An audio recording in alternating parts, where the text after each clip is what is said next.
Slightly camp. That was Worst one of the tournament. Oof. 3 points. 2 points. Nil point. Nil point. Nil point. Right, should we do this? Fire away. Hello and welcome to The Rest is Football with Alan Shearer, Micah Richardson, me, Gary Lineker. It's another rest day here at Euro 2024. So we're going to do a full review of the group stage on today's episode. We'll go through all 24 teams, group by group, and talk about how they perform, the standout players, and what we should be looking out for as we head into the knockout round. So let's get cracking.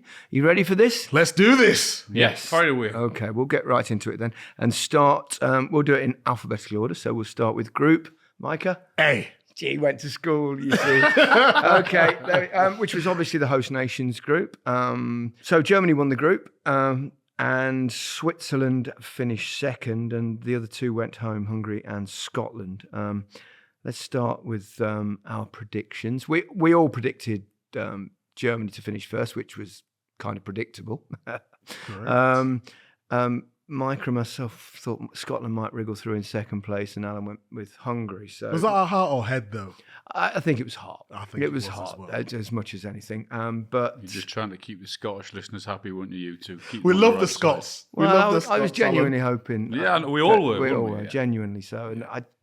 And to be honest, that they were unlucky in the end. Well, they were unlucky only because of that crazy decision that didn't go their way with a penalty. But other than that, they didn't have enough quality. And that would have put them ahead.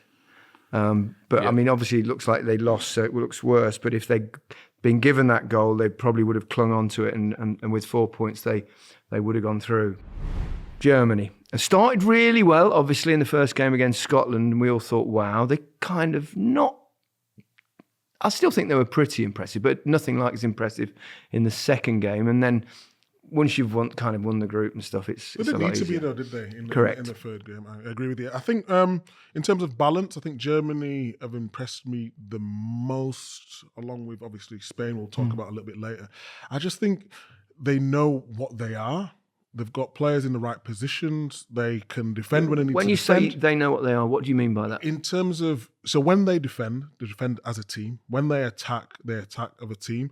They've got Andrick in midfield who sort of does the defensive sort of work but good on the ball. You've got Toni Kroos who drops really deep and dictates from midfield. And they've got Gundogan who can rather arrive late. He can manipulate the ball. He can control the tempo of what they need to do as well. And then they've got Wirtz, not Vert. We've got Wirtz. We've learned that and one. Musiala, who were just getting into them pockets of spaces that's allowing Füllkrug or Havertz to do what they need to do. So in terms of balance, Germany, and they've got the crowds as well. So I really like the look of Germany. I think they're from what I can gather, their fans are shouting, and there's a big discussion about Havertz or Füllkrug, isn't there? Yes, I think the fans are wanting Füllkrug. He's more of a traditional centre forward more than probably Havertz, who's kind of he'd be more of a false nine. But I quite like him up there because I think he's very intelligent.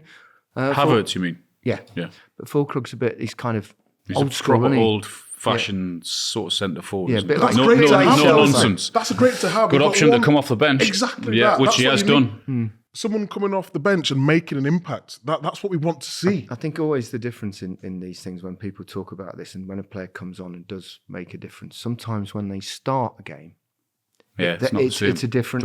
It's a different thing. We'll explain that more because in the game for the first half or first 60 minutes, it's tough, isn't it? The game stretches in the second half. Yeah. People are getting tired, and that's why you can have an impact. And that's why I was talking about when we talk about England is it's not the fact that we all want Kane to start, of course, but when the game stretches, can you get Watkins? Can you get even a Tony on the pitch or Gordon? I thought Switzerland were one of the teams that probably surprised us a little bit. I think along with Austria, I think they've probably been the most impressive of the, unfancied, if you like. Definitely. I think they're a tough nut to crack. Really well organised, solid. Good experience in there as well. Experience. Shaqiri. I mean, his goal. Yeah. Marvellous. How does he keep doing it? He just seems to turn up for tournaments and score a wonder goal, doesn't he? I mean, he does it all the time. His record's amazing in tournaments like that. But he's kind of he's almost although he obviously plays and starts and he affects games, but something happens to him in tournaments that takes responsibility. comes to life. Yeah. I mean, the goal he scored against Scotland was an absolute beauty, wasn't it? It was brilliant. I've been impressed with Embolo as well. Yes, yeah, I liked him in the World Cup. I think he scored a couple of goals in the World Cup, didn't he? And he had a bad injury, and then he came back, and he's a threat. Definitely runs in behind, gets hold of it, scores goals. I like the look of Embolo. Yeah. Got to mention the Scotland fans.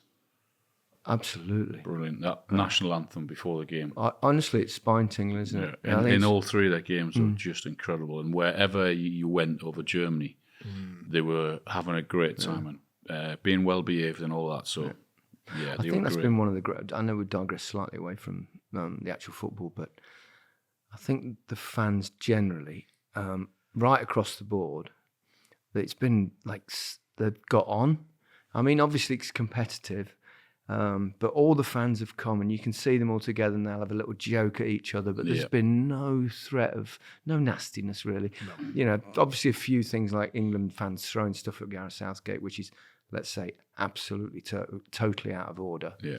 Whatever you think about anybody's management or tactics and stuff, we don't need that. We absolutely don't need that. Who's been your favourite fans before we go? Would you go Scotland and Netherlands? Netherlands. I was going to say Netherlands, amazing. I think the Hungary fans are great. There's Hungary in this group, of course, as well. Missing out on 3 points, which is tough for them. But yeah, I think that Dutch thing when they're all in 1,000. I saw another one today. It's just amazing. It's just so good. It's just so good. Yeah.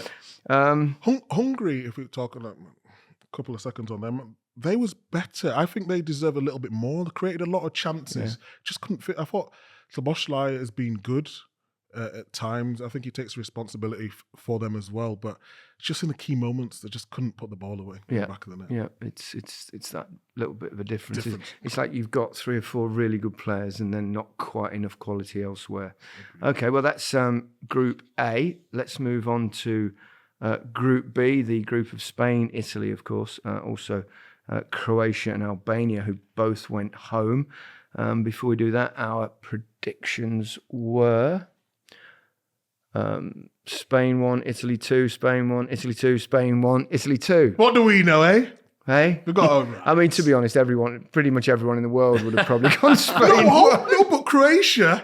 That's very true. In tournaments. I don't think any of us thought Croatia would go out. I think you'd have fancied them to get through at least I think that's probably the biggest, in terms of success, nation that have gone out. Obviously, only 8 teams go out at this stage. All the others, you would kind of expect it, or it's not massively surprising. But Croatia going out, I think. I mean, that 90, was it, 90 plus 8 equaliser, wasn't it? That's.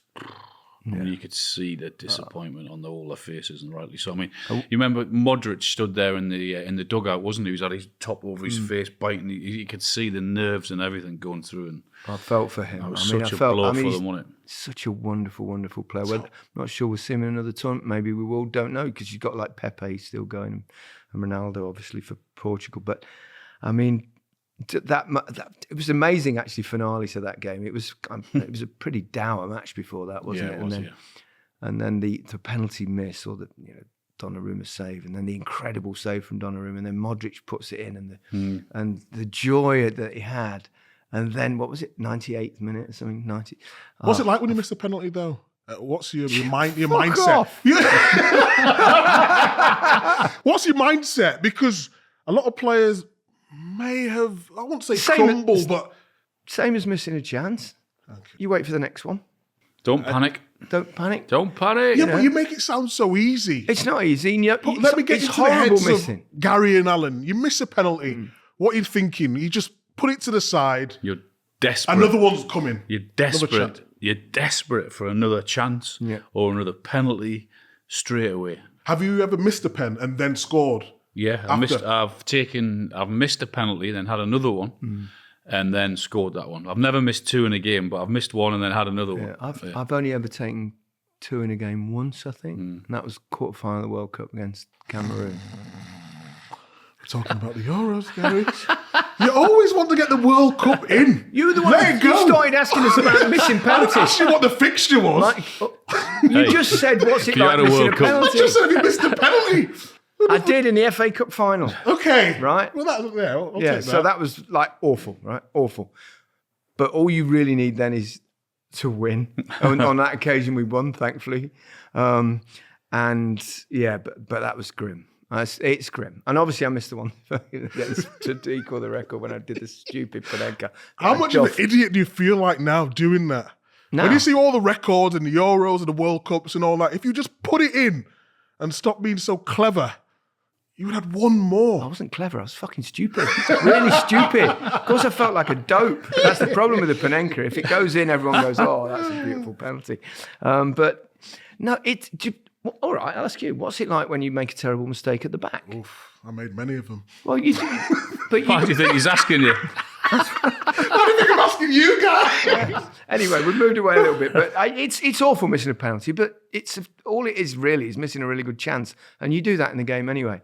And I think mentally you've got to treat it like that and just wait for your next opportunity and just keep getting in there, getting in there. And if there's a penalty, you take it. Let's talk Spain first on the 2 teams that have qualified. I think they've been the most electric team in the tournament so far. Agreed? 3 out of 3 haven't conceded. They've been, without doubt, the most impressive team. There were question marks going into the tournament, wasn't there? But they've been really, really impressive. Who have you liked the most out of their team? Obviously, they got Yamal on the right. Williams has looked exciting on the left. Yeah, the Yamal's from. I mean, God, there was actually I read something that they had to get a special dispensation for the fact that you're so young, you're not allowed to work in Germany after a certain hour. And but they had to get a special dispensation so that he could play. It's bonkers, isn't it? And did you see the other thing that he actually brought his homework with him? Yeah, 16. I mean, man, it's just how can you be that 16. good at it? How can you deal with it? How? Brilliant. It's a child. It is a child. Fantastic. But great to see. Fearless though, isn't he? It's just fearless. It's great to see. Yeah, I've often seen in tournaments, my experience over the years, not always, but teams that get off to a flyer, win all 3 games in the group stage, you'll go, and it suddenly ends for them, and they have one bad performance and seem to get knocked out. I don't know whether that'll be the case for Spain, but as we all know now, and we'll talk about this in our following episode about the looking ahead, more about the last 16. But the way the draws panned out, Spain got themselves in that incredibly difficult half. But I love the way they try and play in the last third. They got the players there when you've got Rodri. And I know we've laughed and joked about it, but you just see whatever team Rodri's in, he just dictates the tempo every single time. Allows you to be brave and go high because you know he's not going to lose the ball. Ruiz in there as well with him has been top notch. I just think, again, the balance of the team, everyone knows what they need to do. Wingers stay really high. And they've got the runs from Morata as well. So, yeah, pretty impressed with Spain. But like you said, can they keep it going? Yeah, they battered Croatia and Italy, didn't they? Yeah. I mean, it's 3-0, 1-0. But that game against Italy could have been 5 or 6. Were you on the show that I did with Cesc when he was talking about Rodri? Were you on that one? No. It was really interesting. He said how much has improved because he said like 3 years ago, probably just before he went to Manchester City, he said he was like a big guy, but he said the improvement in him has been incredible. And I wonder how much Pep's had a role in that particular improvement. Yeah, I would say massive. I think in his first season, he was getting himself into positions where he could be exposed on the turn. But now, if you look at where he's on the pitch, he just reads the game so well. And I think that comes from Pep, but also himself, because you've got to want to be able to improve. And yeah, he's the best number 6 in world football. I wouldn't disagree. And also, they've not conceded a goal, and he'll be one of the reasons for that. Italy, let's be honest, it's not the best Italian football team we've ever seen, is it? I mean, they've had some unbelievable sides. They've got some obviously really, really good players. They always do. But I think Italy are a good team. I just think up front, that's where the problems are. Agreed. I think at the back, that was what I'm saying. Obviously, Yes. they've got some really good players, Barella and Chiesa and your friend. Bastoni. Is he still in touch? I'm not texting. I might text him today and ask him for the team and all that. But you know what? We've not actually talked about. Let me get his pronunciation right.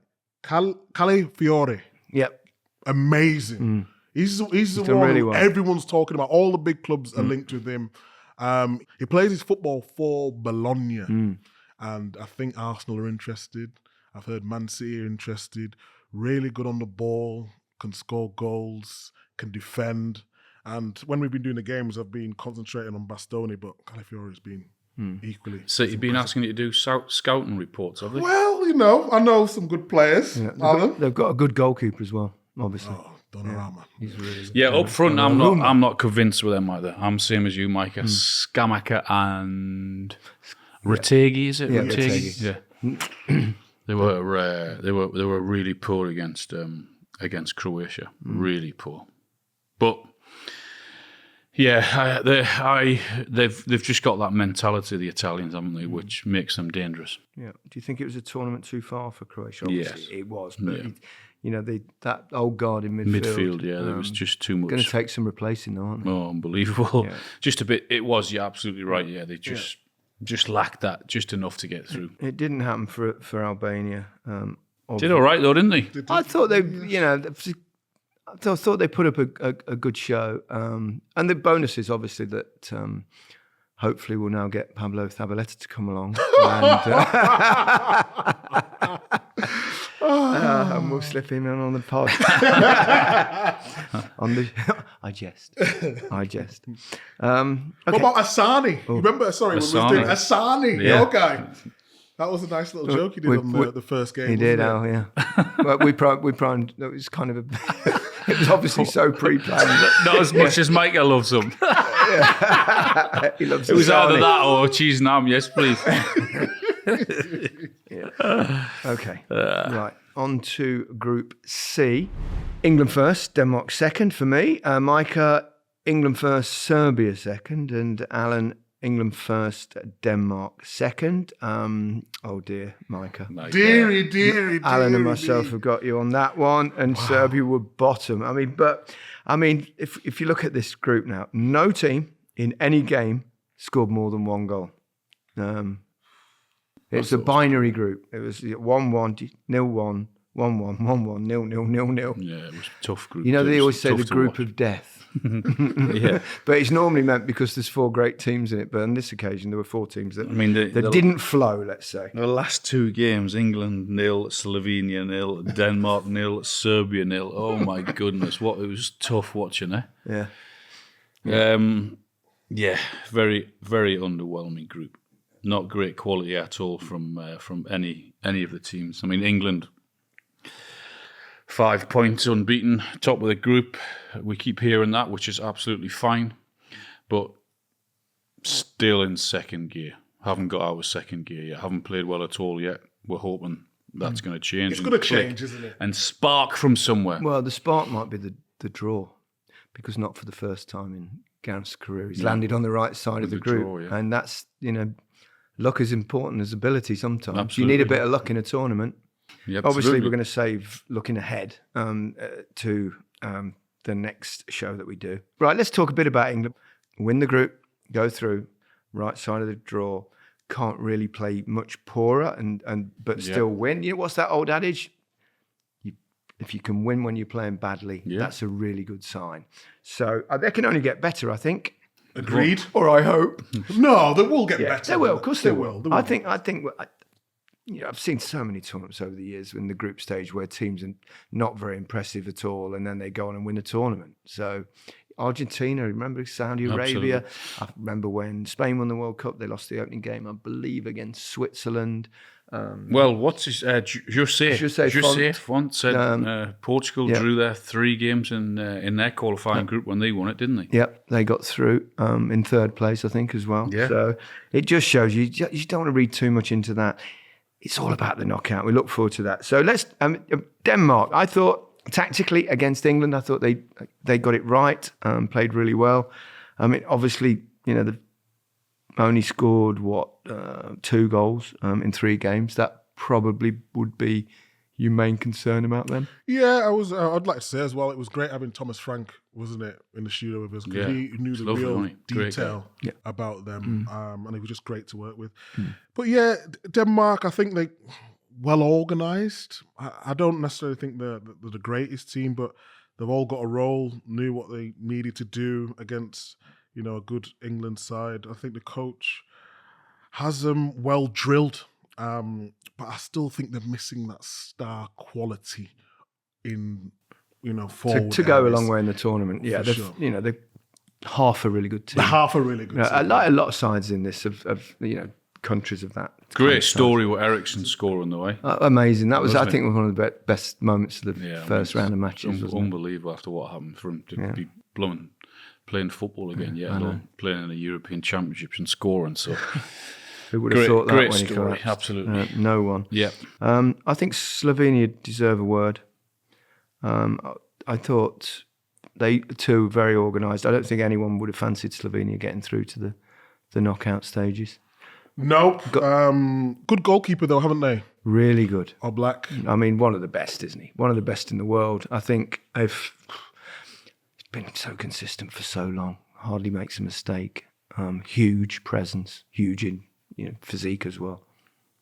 Yep. So, I mean, they're going to have it tough going further, but I think they'll be heroes back in their country, I imagine, for getting through a group that, with England as well in there. Group D, which was always looked like a real tough group with France, Netherlands, Austria and Poland. Before I even look at what our predictions were, I guarantee you none of us would have got this one right. Austria topping it, of course. France second, Netherlands third. All those three qualified and Poland went home. Our predictions were all the same. France 1, Netherlands 2. And I would imagine most of the world would have picked that. Yeah. I think Austria have been this absolute surprise package of the group stage. I don't think you can argue with that. When you look at their results, to top the group with the tournament's favourites, France, who we'll get onto in a minute, who certainly haven't clicked yet. But Austria have been absolutely magnificent. Ralph Rangnick and his I think team. Man United should look at him. I've not actually seen too much of the Austria games. I've not had any. They've been on at the same time as I've been doing games, but I watch the highlights and it's all about the press, isn't it? Really, really brave, press. really high. Even when they beat the Netherlands 3-2 and it was right at the end of the game and you think, oh, you're going to hold on to your lead, Psst, Still let's pressing. go back. They're still really high in the last third of the pitch. And I just love the bravery of it. And, you've got to give the coach a lot of credit for that. It's such a brave way of playing, because they've not done it by just sitting and trying to hit on the counter-attack. They've done it by playing really attractive football. France have gone through with them. Thoughts on France? They're a little bit unbalanced at the moment. Yeah, it was in the Soul House again, as we go every day now. We should get free membership the amount of times. And I was with Julien Laurent. Yes, our guy came up later and he came over and we had a chat with him, didn't we? And he said if you watched the French teams of the past, they're about moments. They don't really play beautiful attacking football. They rely on big moments from Kylian and Mbappe, whether it's Dembele on the right, it's Giroud holding it up. But yeah, I was a little bit underwhelmed with the way France. The difference is with France, though, at least they stay high and they're still they creating create chances. I think that is the difference with France. Where the other day when they played, I think it was what game was it, against Poland game? They could have scored 3 or 4. They didn't take the opportunity, but they still look dangerous in moments. When Kylian gets the ball on that left-hand side, you just... It was interesting watching them play happen. though, wasn't it? Because they obviously played Barcola on the left and wanted Mbappe to play centrally, and they have Dembele on the right. But you could see that he's so used to playing there, or he so likes to play on the left, Kylian, that he was still playing there anyway, and they were kind of standing on each other's toes for a lot of the time. And Rabiot was actually going over to that side as well. They were so disjointed, and it was quite interesting to see, wasn't it? Because even all the chances and there's still moments of magic from Kylian, but they were all came from that left-hand side as well. I I wonder whether they'll go back to Giroud. I mean, I know he can't move much now, but He can still link it. He can still link play, and he'll still, he'll still get you a goal. You got Thuram there as well. Thuram's the other one, but his record for France is no. He's certainly not in goal scoring terms. Having said that, of course, when they won the World Cup, Giroud didn't even score.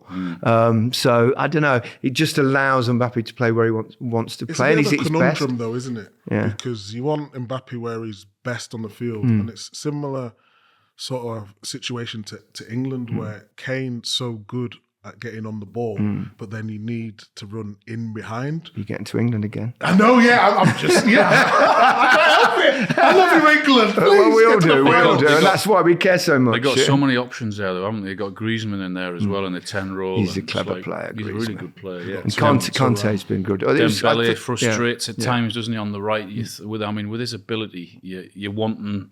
I've watched him for years. On a more regular basis, but he's so unpredictable. He's one of those He's got some great skills 1 minute, then you think, why? How has that happened? Yeah, he's one of those classic wingers that he'll do moments of absolute brilliance and then get in and then knock it 20 yards over the bar, or his cross goes far. But amazing talent, though. Yeah. Amazing talent. Netherlands, they've gone through. They've kind of have had good bits and not such good bits, and they've obviously the twists and turns of the last day in terms of where teams were going to end up, and it looked like England would play Netherlands, but then obviously Georgia beat Portugal in that last, which was a fantastic game of football. But we'll come to that when we reach that group. But Netherlands all over the place defensively against Austria. Austria, Van Dijk looked like chaos, didn't it? In that back line for them, that would worry me. Yeah. When you look at them, though, you'd have gone. If there's one team with really strong central defenders, you'd have gone Netherlands, wouldn't you? They've got obviously Van Dijk. De Ligt is in the squad. They've got Van der Ven as well. None of those two have started a game yet, have they? They've got Ake also. I know, yeah.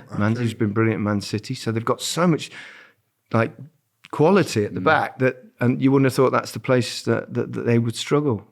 But they conceded 4 goals in the 3 games. It's quite high for the group stages, particularly how cautious the group stages got after the round 1 of matches. Yeah, I think they've got a little bit of a problem as well up front. Depay is obviously a very good player, but the positions that he takes up on the field, sometimes it comes a little bit too deep again. I think they look a better team when they get crosses into the box for Weghorst. Obviously, he's come off the bench and done really well. But they've got players who can hurt you in the right moments. Gakpo, who scored a wonderful goal in his last game against Austria. I don't think we'll ever seriously say that because it sounds silly when we say it, doesn't it? But that was another one of those pronunciations like Wirtz. It's Gakpo. I was going to say. I always remember that with Ruud Gullit. And he said... Don't even bother. I remember Ruud's such a great guy. Such a great guy, Ruud, wasn't he? Oh. Lovely guy, yeah. We get on great. He is, actually. Mbappe finally scored in the Euros. Yes. Yeah, from the penalty spot. Penalty, obviously. Yeah. But that might be a trigger for him. I mean, he's such a superstar, isn't he? When he gets the ball, I mean, he's just unbelievable. What a talent. What a talent. And they haven't won a game in the last 2 years. There's 7 occasions, I think, they've played without him. They haven't won a game. And hardly scored a goal. They need him on the pitch. And they need him firing. Yeah, his nose seems to be okay. It's fine. He took his mask off when he scored. For the celebration, yeah. He's good. Just as well. I wouldn't have recognised him otherwise. Poland, I think we all predicted them to be bottom of that group. Well, actually, Austria or Poland, but Austria ended up topping it. And especially given that Lewandowski went into the tournament without being able to start the first 2 games. He got his goal, didn't he, against France, the penalty as well, wasn't it? So will that be the last time we see him? It could be, couldn't it? Yeah. It could be. He got retaken, though, with that. He has that funny prancy start, skip. Yeah. And I wonder whether... I thought it was quite interesting because when he took the penalty, he does that delay thing. You can see the keeper going, and then he kind of shuffles off his line and immediately saved it. Lewandowski went off his line. And I wonder whether he does that deliberately so that if he does miss... And he moves, he knows that the keeper's moved because it's very difficult. Do you think? I like that. It's clever. I like that. It's clever, but I could Keeper take did a really base- well, you know. Keeper did because he went the right way for the second one as He well. did. He nearly got it, but He's a good keeper, though, isn't he? Hmm. Mannion. Mannion. Mannion. Yeah, Mannion. I think I don't know how you say it actually, but I think it's Mannion. But he's excellent. Right, that's Group D. Let's move on to Group E. Again, a surprise, really. I doubt any of us got this right. No. I'll start with you two because I did better. Micah, Belgium 1, Ukraine 2. Alan, Belgium 1, Ukraine 2. I went Belgium 1, Romania 2. What made you go with Romania? My heart. I don't. I've no idea. I can't remember.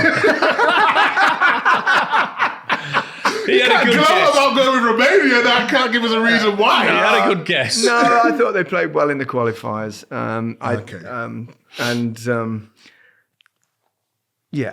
Obviously I think we all went with Belgium, and you'd expect to go to Belgium, but they were poor, weren't they? I mean, I know they've qualified in second, but they were. I mean, we did the game, didn't we, a couple of days ago, and they were dreadful, weren't they? Really, They were awful. They were except for Kevin De terrible. Bruyne, I thought he Other was the than only De Bruyne, one. but Yeah. the rest of them. Oh, But Lukaku's been okay, though, hasn't he? He was disallowed goals. He was really poor yesterday, but in the previous two games, I absolutely games. agree with you. I think he was, desperately unlucky, and a couple of, what was it? You said it was a tiny bit of his kneecap, and a tiny bit of his toe, and then he had the one with the supposed handball which I thought was ludicrous, but yeah, so. Yeah, they did. I think their own fans, you could hear them booing them, couldn't they're you? not happy with them. Even though they've gone through. But that group was unbelievable. Every single one of them on 4 points. Yeah. 4 points. Never First been time, done before, has it? Not in the Euros. Not Once in in the Euros. World Cup. Once that happened in the World Cup. But so you had to feel for Ukraine. They've got 4 points. Teams have gone through with 3. It's a flawed format. It's flawed. I don't like it. It's not. It's So to go out with 4 points. Is kind of dreadfully unlucky. It's never happened before. So poor old Ukraine, but they did themselves proud, particularly under the circumstances. I don't know how you play football with what's going on in their country. It's just amazing that they had fans here, that they were here themselves playing with what they're going through and have gone through. It's incredible. So yeah, did themselves proud. Yeah. What impressed you in that group? I mean, obviously Romania bashing Ukraine in the first game was the kind of standout. And they've got, in Marin, they've got one of the people that have scored 2 goals. Will come to the leading goal scorer in the tournament in the last group. But, I'm sure their nation's, it's the second time I think they've qualified ever in the Euros. And I believe the last time, would it have been against you? 2000. When you beat you 3-2? Yeah. Came from behind? My last ever game for England. Yeah. Was it? Mm-hmm. So it should be losing that. Yeah. And And England against Slovakia. Yeah, Slovakia have gone through. Obviously, another team that got 4 points. And the way the draw worked, because it was so confusing, and so it all depended on certain things. And once again, it's fallen that Slovakia, just because of what happened with Georgia beating Portugal, Slovakia then became the team that England will face in the last 16. So, Did you do any of the games, Slovakia games? I've not done any. I've just seen highlights where I've seen all the clips and stuff of them, but I didn't do Slovakia in any of the live games, and you didn't either. None of us did actually, No. but obviously you still see the highlights and stuff. So it's an amazing achievement for them. Them and Romania, really. I mean, Romania winning the group's fantastic. Slovakia, the goalkeeper, Alan. Yeah, Martin Dubravka. Yeah. Newcastle. I thought where the Ramchuk goal, remember the ball over the top when he took that touch, I thought he could have done better for that goal. Could have been a bit. I don't think he was the bravest keeper in the world when he came out for that. So yeah, something to look forward to and watching him and see how they do against England. But I'm the same. I've just seen the goals, but haven't seen much of them, to be honest. No. They've coincided with game. We've done all the other games, Exactly, haven't we? yeah. We didn't do too Yeah. many games in that group. I did Belgium, obviously. We did that game. Yeah, we did Belgium, Ukraine, didn't we? Ukraine. Which was a terrible game. It was really poor, wasn't it? It Really was, poor yeah. game. 0-0. So, but there we go. Right, on to Group F, the final group. I think one of the most impressive teams again, really. But let's do our predictions. And that impressive team was, of course, Portugal. And we all had the same, actually. And we all got it right. Portugal 1, Turkey 2. Although I think perhaps the stars in many ways were Georgia because of that performance against Portugal. I know it was a second string Portuguese side, but their second string is quite special. So first, let's do Portugal first, though, because they're the group winners. They'd won the group, obviously, after 2 games. Where do we see them? I thought they played, even when they lost to Georgia, they actually going forward, played high. Lots of good stuff, but just couldn't get a goal. And Georgia defended absolutely brilliantly and hit them on the counter-attack. I like the look of Portugal. Me too. I think they could. Yeah. In terms of squads, we know what they can do. They might have a little bit of a problem with Ronaldo. He got subbed off in the 3rd game, and he was the only player that played the other 2 games that played in the last game, and you know why? We were talking about Wayne Rooney because we did the game before, so we were looking ahead to the Portugal game. Because we had Jose Font with us, and we were saying, Ronaldo's playing. Wow, why would you play him? He's getting on a bit now. Save your energy for the knockout stages. And Wayne went, there's no way he wouldn't play because he obviously wants to he hasn't scored in the first 2 games, and he wants his goals. And he was like, it's like the whole game he was angry. He was angry at the referees, he was angry at his teammates for not getting him to the ball properly sometimes. And then when he went off, he kind of kicked something in disgust. He must be quite tough to manage because I think he was right to take him off. I mean, he got a yellow card as well in the game. So, I mean, it would have been mad if he'd got himself another booking, which would have meant a red in that game, and then missed the next one. So I don't think it matters what he does. He's playing. Yeah. Oh, yeah. No, he'll play, So and of course he'll play. And he should If he play. wants to play, then he plays, doesn't he? I still think his movement he's so sharp, in the box. I watch him. He's brilliant at the way he moves, and he goes one way, spots in the other, and little dashes. Obviously, he can't do too much. He's not going to chase anyone down nowadays at his age, but his movement around the box, it's not happened for him yet, though. He's missed. You can see the frustration. Did you see, though, when he had the assist for Fernandes, when it was the angle, he could have shot, but he put it on a plate for him. He put it on a plate for him, and he could see in his face. But I should have shot. We were talking last night about that, weren't we, with Julien Laurent, the journalist that we mentioned earlier, and he was saying the only way he only squared that because he absolutely thought he was offside. And I never thought of it like that. He said that. Yeah, he said that. He said, oh, definitely. He said, because of the thing. And he said he thought he was offside, so he just squared it. I'm not so sure that's true, but maybe. Because we were all shocked that he squared it, because he'd normally just knock those in, because he's a fantastic finisher. But do you think they can go and win it, do you, Portugal? I think they're still playing well without really hitting the heights. So we've talked about other teams sort of going back to England again. They'll get better. I think Portugal will get better. They've got to be contenders, although they have gone into that really hard side of the draw, where somewhere they're going to have to meet either Spain, France, or Germany, and they're all tough games, but they could easily win. They've got players who can step up in big moments. So the quarterfinals of that side of the draw could be tasty. Turkey. Well, we all tipped them to be second, and I think I called them my dark horse in the tournament. I don't think they're going to win it or anything, but they've got some good players in there. Yeah, Chaganoglu. Yes, I think that's how you say it. Inter Milan. Actually, it's probably nowhere near how you say it. But yeah, he's at Inter. He's a really talented footballer, I think. No, he's a top player. He is, and because he was at, if my calculations are correct, he was at AC Milan, sort of playing as number 10, and then he goes to Inter Milan and he plays a little bit deeper. So his role within the team, he can do both things. Whether it's crossing it in, he's really good at set pieces, can play a through ball, can control the tempo of a game. He's been one of the standout players for me, and he's not short of confidence. He said he's better than Rodri, doesn't he? yeah, he doesn't lack confidence. He doesn't lack confidence. We were all watching we're all together, weren't we, watching the Portugal-Georgia game. But I saw this morning, Turkey. I watched the highlights this morning of Turkey, Czech Republic. There was 16 yellow cards and 2 red cards. It was kicking off at the end of punch-ups and all. I mean, but the ref was just dishing them out willy-nilly. And the BBC Sport did a really good little thing where they crunched it all together.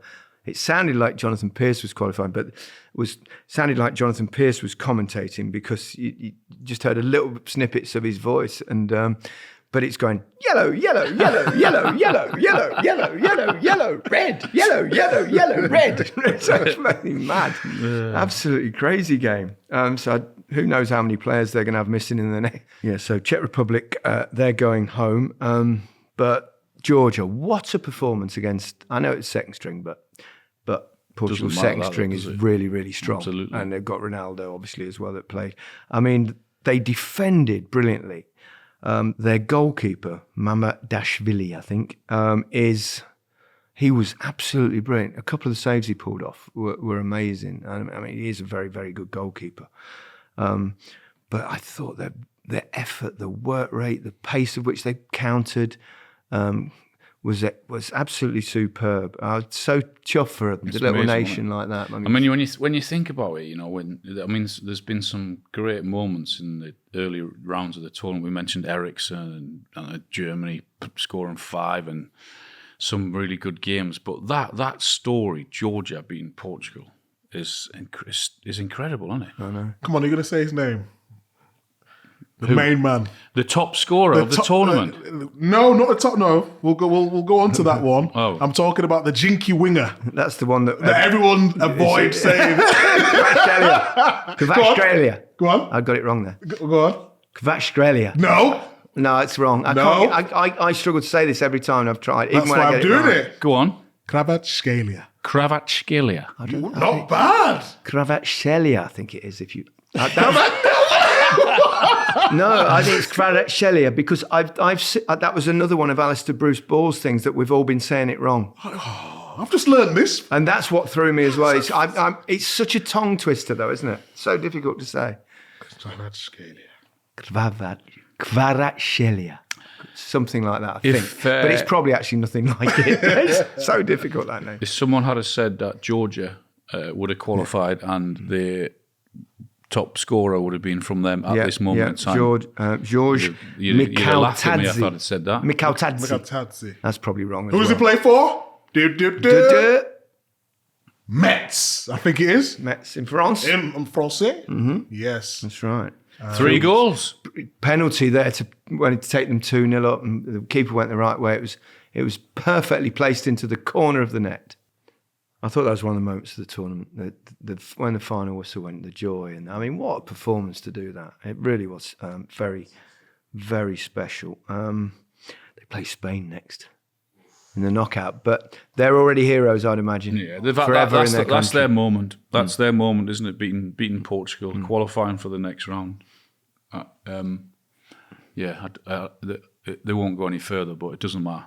That's their time. Portugal. Yeah, we've just talked about the Mikhautadze, who scored 3 goals. He's the top scorer. He's the only person that scored 3 goals in the group stage, which is, I think, that's unusually low number. Players on 2, you've got Fulkrug, Gakpo as we know, Marin, Musiala and Schranz. So it's the golden boots up for grabs. Come to life in the group stage. And some of those obviously get knocked out as you go, but it could be a low-scoring winner this year. Who would be your favourite to get from what we know? Who would you go with? Even the players that are not on that list, because players are going to start to get into the flow now. Harry Kane. You're going to go Harry Kane? Mbappe. I like that shout. He's in the. I just wondered about that side of the draw. That's the only. I would have said Mbappe otherwise. But if it's a big if England start playing to their potential and where they should be playing, they could conceivably play. Well, they're going to play Slovakia, but we're going to talk about that another time. Let's not go down there. Cool. But I think England will come to life, and Harry Kane is going to bang a few goals. Love it. And turn it around, turn it all around. And I've got a feeling that Harry's going to come good and start banging them. He's already got one, of course. Love your positivity. You got to try, haven't you? Got to try. That's it for this particular episode. I don't think we did too bad, but I think, to be perfectly honest, the big teams generally do win the groups at this stage of the competition, so I don't think we should be patting ourselves on the back too much. We'll discuss the draw for the last 16 and what we think will happen tomorrow. Goodbye from me. Goodbye from me. Goodbye from me.